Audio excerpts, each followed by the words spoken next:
ಭಾರತದ ಜಲಯುದ್ಧಕ್ಕೆ ಬೆಚ್ಚಿ ಬಿದ್ದಿದೆ ಪಾಕಿಸ್ತಾನ. ತುರ್ತು ಪರಿಸ್ಥಿತಿ ಘೋಷಣೆಯಾಗಿದೆ. ಅಪಾಯ ಕಟ್ಟಿಟ್ಟ ಬುತ್ತಿ ಎನ್ನುವ ಪರಿಸ್ಥಿತಿ ನಿರ್ಮಾಣವಾಗಿದೆ. ಭಾರತದ ಜಲಯುದ್ಧಕ್ಕೆ ಬೆಚ್ಚಿ ಬಿದ್ದಿದೆ ಪಾಕಿಸ್ತಾನ. ತುರ್ತು ಪರಿಸ್ಥಿತಿಯನ್ನ ಘೋಷಣೆ ಮಾಡಿದೆ. ಅಪಾಯ ಕಟ್ಟಿಟ್ಟ ಬುತ್ತಿಯಾದಂತಹ ಪರಿಸ್ಥಿತಿ ನಿರ್ಮಾಣವಾಗಿದೆ. ಭಾರತದ ಜಲಯುದ್ಧಕ್ಕೆ ಬೆಚ್ಚಿ ಬಿದ್ದಿದೆ. ಪ್ರಳಯದ ಭೀತಿ ನಿರ್ಮಾಣವಾಗಿದೆ. ಪರಿಸ್ಥಿತಿ ತುಂಬಾ ಹದಗೆಟ್ಟಿದೆ. ಹಾಗಾಗಿ ತುರ್ತು ಪರಿಸ್ಥಿತಿಯನ್ನ ಘೋಷಣೆ ಮಾಡಿದೆ. ಮೊದಲು ಸಿಂಧೂ ನದಿ ನೀರನ್ನ ಹಂಚಿಕೆ ಒಪ್ಪಂದವನ್ನ ಅಮಾನತು ಮಾಡಿತ್ತು. ಈಗ ಭಾರತದ ದಿಟ್ಟ ಹೆಜ್ಜೆಗೆ ಹೆದರಿದೆ ಪಾಕಿಸ್ತಾನ. ಬೆಚ್ಚಿ ಬಿದ್ದಿದೆ. ತುರ್ತು ಪರಿಸ್ಥಿತಿಯನ್ನ ಘೋಷಣೆ ಮಾಡಿದೆ. ಅಪಾಯ ಕಟ್ಟಿಟ್ಟ ಬುತ್ತಿ ಎನ್ನುವ ಪರಿಸ್ಥಿತಿ ನಿರ್ಮಾಣವಾಗಿದೆ. ಮೊದಲಿಗೆ ಸಿಂಧೂ ನದಿ ನೀರನ್ನ ಹಂಚಿಕೆಯ ಒಪ್ಪಂದ ವಿಷಯಕ್ಕೆ ಸಂಬಂಧಪಟ್ಟಂತೆ ಅದನ್ನ ಅಮಾನತು ಮಾಡಿತ್ತು. ಈಗ ಉರಿ ಡ್ಯಾಂನಿಂದ ಪಾಕ್ನ ಜೇಲಂ ನದಿಗೆ ನೀರು ಬಿಡುಗಡೆಯಾಗ್ತಾ ಇದೆ. ಇದು ಭಾರೀ ಪ್ರಮಾಣದ ನೀರು ಬಿಡುಗಡೆಯಾಗ್ತಾ ಇದೆ. ಈ ನೀರು ಬರೋದ್ರಿಂದ ಜನರಿಗೆ ಭೀತಿ ಉಂಟಾಗ್ತಾ ಇದೆ. ಪ್ರಳಯದ ಭೀತಿ ಉಂಟಾಗ್ತಾ ಇದೆ. ಪ್ರವಾಹದ ಭೀತಿ ಉಂಟಾಗ್ತಾ ಇದೆ.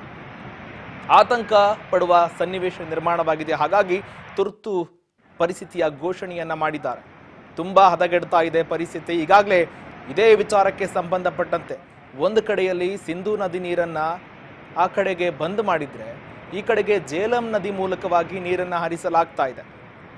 ಇದೇ ವಿಚಾರಕ್ಕೆ ಸಂಬಂಧಪಟ್ಟಂತೆ ಕೂಡ ಈಗಾಗಲೇ 10 ಪ್ರಮುಖ ನಿರ್ಧಾರಗಳನ್ನು ಮಾಡಿರುವ ಸಂದರ್ಭದಲ್ಲಿ ಒಂದು ಕಡೆ ಬಾರ್ಡರ್ನಲ್ಲಿಯೂ ಸಹ ಪಾಕಿಸ್ತಾನ ಸೇರಿದಂತೆ ಭಾರತದ ಸೇನೆ ಕೂಡ ನಿಯೋಜನೆ ಆಗಿದೆ.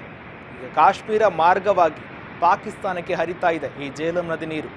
ಅಲ್ಲಿರ್ತಕ್ಕಂಥ ಜನರಿಗೆ ಕೂಡ ಆತಂಕದ ಪರಿಸ್ಥಿತಿ ನಿರ್ಮಾಣವಾಗಿದೆ. ಸಾಮಾನ್ಯವಾಗಿ ಪ್ರತಿ ಬಾರಿ ಕೂಡ ಭಾರತದಿಂದ ಬಿಡುಗಡೆಯಾಗುವ ನೀರು ಸಾಮಾನ್ಯ ಮಟ್ಟಕ್ಕಿಂತ ಈ ಬಾರಿ ತುಂಬ ಅಧಿಕವಾಗಿದೆ. ತುಂಬ ಫೋರ್ಸ್ ಆಗಿ ನೀರು ಬಿಡುಗಡೆ ಮಾಡಲಾಗಿದೆ. ಹೀಗಾಗಿ ಅಲ್ಲಿದ್ದಕ್ಕಂಥ ಸುತ್ತಮುತ್ತಲಿನ ಪ್ರದೇಶದಲ್ಲಿ ಇರ್ತಕ್ಕಂಥ ಮನೆಗಳಿಗೆ ತುಂಬ ಆತಂಕದ ಪರಿಸ್ಥಿತಿ ನಿರ್ಮಾಣವಾಗಿದೆ. ನೀರು ಅತಿಯಾಗಿ ಫೋರ್ಸ್ ಆಗಿರೋದ್ರಿಂದ, ತುಂಬ ವೇಗವಾಗಿ ಬರೋದ್ರಿಂದ, ಜೊತೆಗೆ ಅತಿ ಹೆಚ್ಚು ನೀರು ಬಿಡುಗಡೆ ಆಗಿರೋದ್ರಿಂದ ಪ್ರವಾಹದ ಭೀತಿ ನಿರ್ಮಾಣವಾಗ್ತಾ ಇದೆ.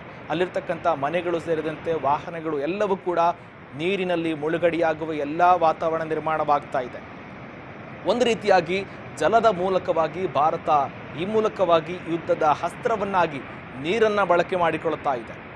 ಸೈನಿಕರಲ್ಲದೆ ಯುದ್ಧದ ಅಸ್ತ್ರವಾಗಿ ನೀರನ್ನು ಕೂಡ ಬಳಕೆ ಮಾಡಿಕೊಳ್ಳಲಾಗ್ತಾ ಇದೆ. ಈ ತಂತ್ರಕ್ಕೆ ಪಾಕಿಸ್ತಾನ ಬೆಚ್ಚಿ ಬಿದ್ದಿದೆ ಅಂತಲೇ ಹೇಳ್ಬೋದು. ಈಗಾಗಲೇ ಪಾಕಿಸ್ತಾನ ಕೂಡ ಇದೇ ವಿಚಾರಕ್ಕೆ ಸಂಬಂಧಪಟ್ಟಂತೆ ಕೂಡ ಏನು ಅಮಾಯಕರ ಹತ್ಯೆಯಾಯಿತು, ಅಮಾಯಕರ ಕೊಲೆಯಾಯಿತು, ಅದನ್ನು ಸಮರ್ಥನೆ ಮಾಡಿಕೊಳ್ತಾ ಇದೆ. ಇದೇ ವಿಚಾರಕ್ಕೆ ಸಂಬಂಧಪಟ್ಟಂತೆ ಪಾಕಿಸ್ತಾನದಲ್ಲಿ ಹೇಳಿಕೆಗಳನ್ನು ಕೊಡ್ತಾ ಇದ್ದಾರೆ ನಾಯಕರು. ಕಾಶ್ಮೀರದಲ್ಲಿ ನಮ್ಮ ಪರವಾಗಿ ಅವರು ಕಾರ್ಯ ಮಾಡಿದ್ದಾರಂತ ಇದನ್ನು ಸಮರ್ಥನೆ ಮಾಡಿಕೊಳ್ತಾ ಇದ್ದಾರೆ. ಇದಕ್ಕೆ ಪ್ರತಿರೋಧವಾಗಿ ಭಾರತದ ಒಂದು ಪ್ರತಿಕಾರವನ್ನು ತೆಗೆದುಕೊಳ್ಬೇಕಾದ ಸನ್ನಿವೇಶ ನಿರ್ಮಾಣವಾಗಿದೆ. ಈಗಾಗಲೇ ಗಡಿ ಪ್ರದೇಶದಲ್ಲೂ ಕೂಡ 2 ದೇಶಗಳ ನಡುವೆ ಉದ್ವಿಗ್ನ ವಾತಾವರಣ ನಿರ್ಮಾಣವಾಗಿದೆ.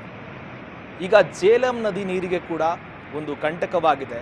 ಅಲ್ಲಿರ್ತಕ್ಕಂಥ ಭೂಪ್ರದೇಶದಲ್ಲಿ ನಿವಾಸಿಗಳಿರ್ತಕ್ಕಂಥ ಜನರಿಗೆ ಕೂಡ ಒಂದು ಆತಂಕದ ಪರಿಸ್ಥಿತಿ ನಿರ್ಮಾಣವಾಗಿದೆ. ಈ ನೀರು ಏನಿದೆ ಕಾಶ್ಮೀರ ಮಾರ್ಗವಾಗಿ ಭಾರೀ ಪ್ರಮಾಣದ ನೀರು ನೀವೇನು ನೋಡ್ತಾ ಇದ್ದೀರಾ, ಈ ನೀರು ಕಾಶ್ಮೀರದ ಮಾರ್ಗವಾಗಿ ಪಾಕಿಸ್ತಾನಕ್ಕೆ ಹರಿದು ಹೋಗುತ್ತೆ. ಜೇಲಂ ನದಿ ನೀರು ಇದು ಮುಜಾಫರಾಬಾದ್ ಭಾಗದ ಅಲ್ಲಿರ್ತಕ್ಕಂಥ ಪ್ರದೇಶಗಳ ಬಳಿ ಹಾದು ಹೋಗುತ್ತೆ. ಅಲ್ಲಿರ್ತಕ್ಕಂಥ ಪ್ರದೇಶಗಳಿಗೆ ತುಂಬ ಆತಂಕದ ವಾತಾವರಣ ನಿರ್ಮಾಣವಾಗಿದೆ. ಹಾಗಾಗಿ ಅಲ್ಲಿರ್ತಕ್ಕಂಥ ಸುತ್ತಮುತ್ತ ಪ್ರದೇಶಗಳಿಗೆ ಮಸೀದಿಗಳ ಮೂಲಕವಾಗಿ ಕೂಡ ಎಚ್ಚರಿಕೆಯ ಕ್ರಮಗಳನ್ನು ತೆಗೆದುಕೊಳ್ಳಿ, ನೀರು ಭಾರೀ ಪ್ರಮಾಣದಲ್ಲಿ ಬರ್ತಾ ಇದೆ, ಹಾಗಂತ ಅಲ್ಲಿರ್ತಕ್ಕಂಥ ಮಸೀದಿಗಳ ಮೂಲಕವಾಗಿ ಮುನ್ನೆಚ್ಚರಿಕಾ ಕ್ರಮಗಳನ್ನು ತೆಗೆದುಕೊಳ್ಳಿ ಅಂತ ಘೋಷಣೆ ಮಾಡಲಾಗ್ತಾ ಇದೆ. ಎಚ್ಚರಿಕೆಯನ್ನು ಕೊಡಲಾಗ್ತಾ ಇದೆ ಮಸೀದಿಗಳ ಮೂಲಕವಾಗಿ. ಹೀಗಾಗಿ ಜಲದ ಮೂಲಕವಾಗಿ ಕೂಡ ಭಾರತ ಯುದ್ಧವನ್ನು ಸಾರ್ತಾ ಇದೆ. ಹೀಗಾಗಿ ವಾಯುನೆಲೆ ಕೂಡ ಸಿದ್ಧಗೊಂಡಿದೆ. ಜೊತೆಗೆ ನೌಕಾ ಇಲಾಖೆಗಳು ಸೇರಿದಂತೆ ಪ್ರಮುಖವಾಗಿ 3 ಇಲಾಖೆಗಳು ಸಿದ್ಧಗೊಂಡಿದೆ. ಈಗಾಗಲೇ ಸೇನೆ ಕೂಡ ಒಂದು ವಿಡಿಯೋವನ್ನು ಕೂಡ ಬಿಡುಗಡೆ ಮಾಡಿದೆ. ಎಲ್ಲದಕ್ಕೂ ನಾವು ರೆಡಿ ಇದ್ದೀವಿ ಅಂತ ಕೂಡ ಒಂದು ಸೇನೆ ಕೂಡ ಸಂದೇಶವನ್ನು ರವಾನೆ ಮಾಡಿದೆ. ಎಲ್ಲದಕ್ಕೂ ರೆಡಿ ಅಂತ.